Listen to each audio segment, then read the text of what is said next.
लड़का शिया है, लड़की सुन्नी है, निकाह हो गया। लड़की सुन्नी है, लड़का शिया। 20 साल के बाद लड़की का इंतकाल हो गया। उसका भाई कहता है कि शिया का निकाह सुन्नी से नहीं होता, मेरी बहन का निकाह इससे नहीं हुआ, तो शौहर इसका इसकी माल जायदाद में हिस्सा नहीं पाएगा, मुझको ही से कोई हिस्सा मिलेगा। तो कहने वाले ने कहा, ओ बेशरम, तुम्हारी बहन मर गई और माल के चक्कर में अपनी बहन को रुसवा कर रहे हो। जब निकाह नहीं होगा तो क्या होगा? ज़िना होगा, और ज़िना से तुम्हारी बीवी बहन बदकार हो गई, तुम्हारा बहनोई बदकार निकल गया। माल के चक्कर में तुम्हें अपनी आबरू का लिहाज नहीं है। अरे माल तो आ जाएगा, आबरू अगर चली गई तो वापस आएगा। ध्यान से सुनिएगा, सुनाने के लिए जवाब। इलाहाबाद का बैरिस्टर था, उसने कहा मुसलमान गरीब क्यों है? इसलिए कि मुसलमान सूद नहीं खाता। जिस दिन मुसलमान सूद खाने लगेगा उस दिन मुसलमान गरीब नहीं है। आपको सुनकर के हैरत होगी, 74 साल के अंदर अमेरिका बर्बाद हो गया, अफगानिस्तान से हार गया, सबसे हार रहा, किसी से जीत नहीं रहा। रूस 74 साल के अंदर बर्बाद हो गई, सुपर पावर नहीं रहा। रात जानते हैं क्यों? सूद खाने की वजह से। कुरान ने कह दिया सूद से बर्बाद हो जाओगे। लोग ठोकर खाकर के तजर्बा कर रहे हैं, कुरान पहले ही बता रहा है कि ठोकर खाने की जरूरत नहीं है। इंशाअल्लाह हमारा समाज सूद से पाक होगा। हाथ उठा दी। सूदखोर के अंदर 3 बीमारी होती है, ध्यान सुनिए। उसको हमदर्दी नहीं होती कि आदमी बेचारा परेशान है, चलो मदद करो, उसको हमदर्दी नहीं। पहला आय उसके अंदर ये पैदा, दूसरा आय दूसरे की मजबूरी का नाजायज फायदा उठाता। वो इंतजार करता कि मुसीबत में पड़े, हमसे पैसा ले और हम पैसे का पैसा बना। वो इंतजार करता कि आदमी मुसीबत में पड़े। तीसरी बीमारी देखिए, जो आदमी सूद खाता है उसको अपने अंजाम की फिक्र ही नहीं होती कि मरने के बाद मेरा क्या होगा। इसलिए मैं हाथ जोड़ करके आपसे कहता हूँ, सूद छोड़ करके दिखाइए, हलाल कमा करके दिखाइए, हिसाब से खर्च करके दिखाइए। मैं जलसे में कह के जा रहा हूँ, 1 साल में अल्लाह आपको 10 साल के बराबर तरक्की देगा। आप उठा करके वादा कीजिए, चल हलाल कमाएंगे, हिसाब से खर्च करेंगे, जायज में कम नाजायज में ज्यादा खर्च करेंगे। हाथ उठा दीजिए, जरा ध्यान रखिए। एक बात और याद रखिए, शादी होती है बेटे की और बाप मुतालबा करता है कि हमको पैसा भी चाहिए, बाप मुतालबा करता है हमको गाड़ी भी चाहिए, बाप मुतालबा करता है तो हमको सामान भी चाहिए। एक बात इंसाफ से सुनिए, ये जो पैसा मिला, ये जो गाड़ी मिली, ये जो सामान मिला, इसका क्या नाम है? इसका नाम है रिश्वत। जैसे सूद हराम है उसी तरह रिश्वत हराम। और जानते हैं जिन लोगों ने ये लिया, गाड़ी लिया, पैसा लिया, सामान लिया, ये कौन लोग हैं? ये ऐसे लोग हैं कि ये और कुत्ता दोनों बराबर। आप कहेंगे इतनी बड़ी बात कर दिया आपने, तजर्बे की बात आपको बता दो, तजर्बे की बात तजर्बा करके आप भी देख सकते हैं। कुत्ते को आप देखेंगे जब वो चलता है तो सूंघता, आप कुत्ते को देखेंगे चलते हुए तो वो सूंघता, सूंघ करके ये मालूम करना चाहता है मेरे खाने की चीज कहाँ।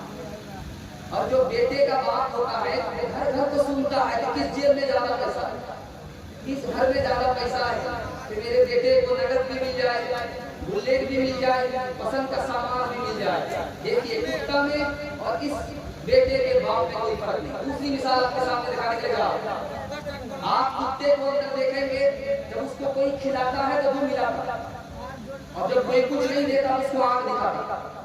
जहाँ कुछ नहीं मिलता कुत्ते को वहाँ वो आंख दिखाता, जहाँ कुछ मिलता है वहाँ मुंह मिलाता है।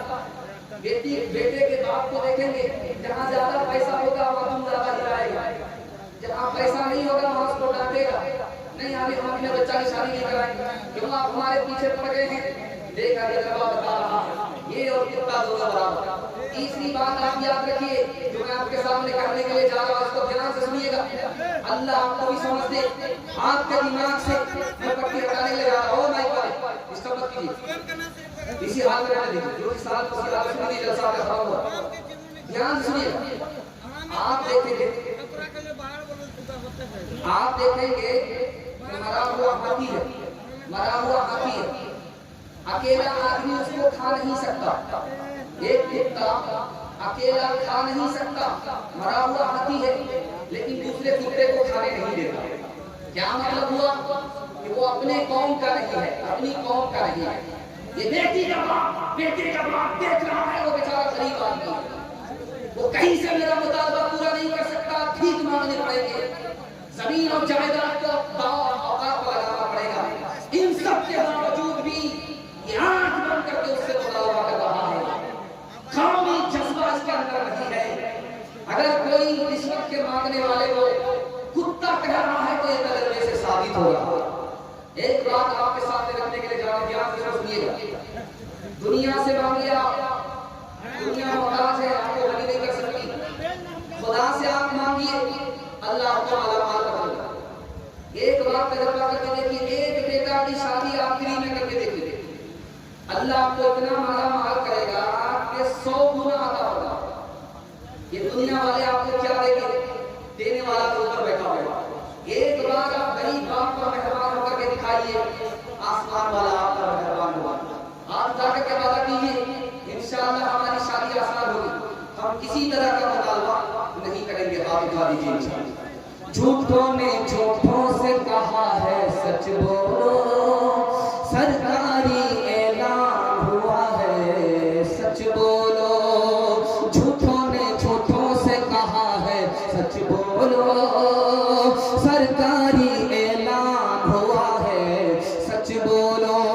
घर के अंदर झूठों की एक मंडी है, दरवाजे पे लिखा हुआ है सच बोलो। गंगा मैया डूबने वाले अपने थे, नाव में किसने छेद किया है सच बोलो। नाव में किसने छेद किया है सच बोलो। गैर मुस्लिमों के हवाले से जो जलसे का उन्वान है, उसके हवाले से आपको पैगाम देने के लिए जा रहा हूं। उसको पहले देना चाहिए था, लेकिन जलसा चुके निकल रहा है, आखिरी खुलासे पर आ चुका है, इसलिए ये पैगाम आपको देने के लिए जा रहा हूं गैर मुस्लिमों के हवाले से। आप तो सुनने के लिए यहाँ से लेकर के वहां तक तैयार है, तो हाथ उठा के इंशाअल्लाह आपका जलसा निकल गया, हाथी पास हो गया, सिर्फ तुम फंसी है, एक झटके में वो भी पास हो जाएगी इंशाअल्लाह। ये उठने बैठने वाले सब बहुत देर से बैठे कमर सीधी कर, वरना तो कमर इनके कब्रिस्तान में पहुंचा देगा। ये अल्लाह का शुक्र है, उठ रहे बैठे, अगर ये ज्यादा देर तक बैठ गए तो हम ही बैठा देंगे। अल्लाह करे कि रास्ता निकले और मेरे जाने का रास्ता बना। ध्यान से सुनिएगा, बयान इंसानियत के हवाले से आपको पैगाम देने के लिए जा रहा हूं, उसको बहुत ध्यान से सुनिए। गैर मुस्लिमों के हवाले से बादशाह की खिड़की खुली, बादशाह की खिड़की खुली, बादशाह ने झाड़ू लगाने वाले हरिजन को देखा, कहा इसको फांसी पर चढ़ा दो।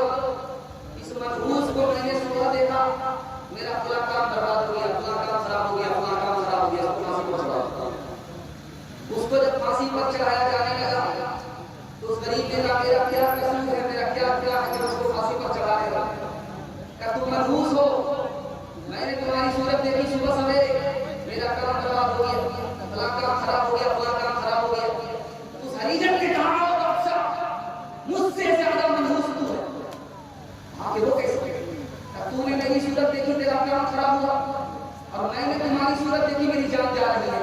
अब इंसाफ करो, मनहूस कौन है, हरिजन है या बादशाह? बादशाह के अंदर ठिकाने लगे। बीरबल से पूछा गया, इस हिंदुस्तान में कौवे की तादाद बताओ, दिल्ली में कितने कौवे हैं बताओ। बीरबल ने समझ लिया कि ये तो उल्टा सीधा सवाल, इसका उल्टा सीधा ही जवाब देगा। कहा कि हुजूर, दिल्ली में कौवे की तादाद 5555 है। लोगों ने कहा तेरा दिमाग खराब हो गया, तुम्हें कैसे पता चल गया कि 5555 है? कहा ये पीले ढीलो बाप से भेज दे। तीसरी मिसाल आपके सामने आ गया। 20 साल के बाद एक गैर मुस्लिम मुसलमान हुआ, 20 साल के बाद एक गैर मुस्लिम मुसलमान हुआ। अब उठता था राम राम, बैठता था राम राम, उठता था राम राम, बैठता था राम राम। लोगों ने कहा कैसा मुसलमान है, उठते बैठते राम राम ही कर रहा है।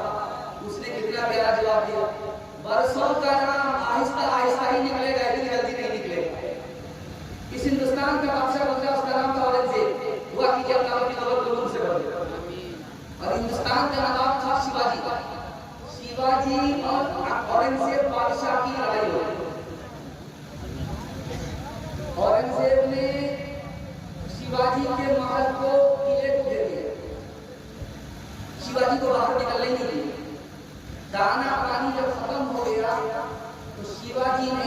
अपनी माँ से कहा क्या करें, दाना पानी खत्म हो चुका और मेरी जान का दुश्मन खून का प्यासा औरंगजेब चारों तरफ से मुझको घेरे हुआ है।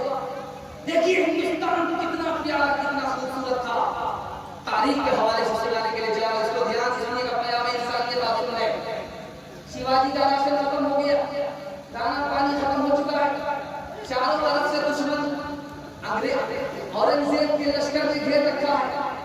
तो माँ से पूछा कि करे क्या करें, क्या करें, औरंगजेब से पूछ लो। तो औरंगजेब तो मेरी जान का दुश्मन है, जान का दुश्मन जरूर है लेकिन मुसलमान है, तुमको सही मशवरा देगा, गलत मशवरा नहीं देगा।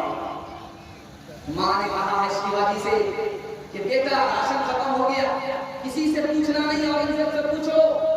तो शिवाजी ने कहा कि औरंगजेब से कैसे पूछे, वो मेरी जान का दुश्मन है, खून का प्यासा है। ये जरूर है कि तुम्हारी जान का दुश्मन है लेकिन मुसलमान है, तुमको गलत मशवरा नहीं देगा, सही मशवरा देगा। अब शिवाजी ने औरंगजेब से कहा मेरा राशन खत्म हो गया, क्या क्या करना है, जंग बंद कर लो 10 साल के लिए, राशन का इंतजाम कर लो, जब राशन का इंतजाम हो जाएगा तो जंग शुरू कर देगा। 10 साल के लिए शिवाजी को टाइम दे रहा है।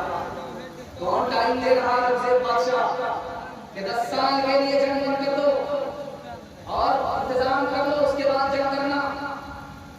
अब औरंगजेब से कहा कि 10 साल में तो मजबूत हो जाएगा, आपके ऊपर हमला करेगा। औरंगजेब का जवाब सुनिए, मेरे नबी ने अपने दुश्मन से 10 साल के लिए जंग बंद किया था, मैंने अपने नबी की सुन्नत पर अमल किया है, मुझे यकीन है कि जो सुन्नत पर अमल करेगा वही कामयाब होगा। मैंने नबी की सुन्नत का दामन थामा है, मैं ही कामयाब रहूंगा। जब दोबारा जंग शुरू हुई, शिवाजी गिरफ्तार हो गए, दिल्ली लाया गया, फिर भी औरंगजेब बादशाह ने कहा कि कत्ल मत करना, ये कौम का सरदार है। हमारे नबी ने कहा कि कौम के सरदार की इज्जत करो, उसको जलील मत करो। ये था खूबसूरत हिंदुस्तान, ये था खूबसूरत समाज, ये था भाईचारा, ये था औरंगजेब बादशाह का प्यार इंसान। दूसरी मिसाल आपके सामने आ गई, ट्रेन में सफर हो रहा, दुआ कीजिए अल्लाह उस आलिम दीन की कब्र को नूर से भर दे। उनका नाम था शेखुल इस्लाम हुसैन अहमद मदनी रहमतुल्लाह। आप देखेंगे कभी कभी ट्रेन में पानी बंद हो जाता है, जब पानी बंद हो जाता है तो जो पखाना है उसमें लोग पखाना करते जाते हैं, तो भरता जाता है, वो बाहर निकलता नहीं है।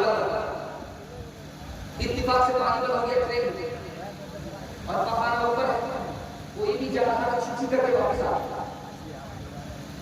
तो हिंदू पंडित जी थे, वो गए छीछी करके वापस आ, अंदर गए और गाली गलौज करने लगे कि देखिए ये क्या जल है, क्या ट्रेन है, क्या है, सरकार है, क्या है, कोई इंतजाम नहीं। शेखुल इस्लाम मौलाना हुसैन अहमद मदनी रहमतुल्लाह अलैह सुन गए, समझ में आ गया कि पखाना साफ नहीं, नाक में कपड़ा बांध करके अंदर घुस गए, सिगरेट वगैरह की गिरिया की उसको जला करके साफ सुथरा कर दिए। उसके बाद आकर के उसी पंडित जी से कहते हैं कि मैं तो अभी गया बिल्कुल साफ सुथरा, कहाँ गंदा हाजत पूरी करती है। जब हो गए तो बिल्कुल साफ सुथरा, कहा कि ये काम आप ही ने किया, मैंने क्या किया, मैं तो अपने नबी की सुन्नत पर अमल किया। मेरे नबी के यहाँ कोई मेहमान आया था, उस मेहमान ने रात में पखाना कर दिया था बिस्तर पर और रात सुबह सवेरे भाग गया था। जब बिस्तर के साफ करने की बारी आई तो हमारे नबी ने कहा कोई साफ नहीं करेगा, मेहमान मेरा था, मैं साफ करूंगा।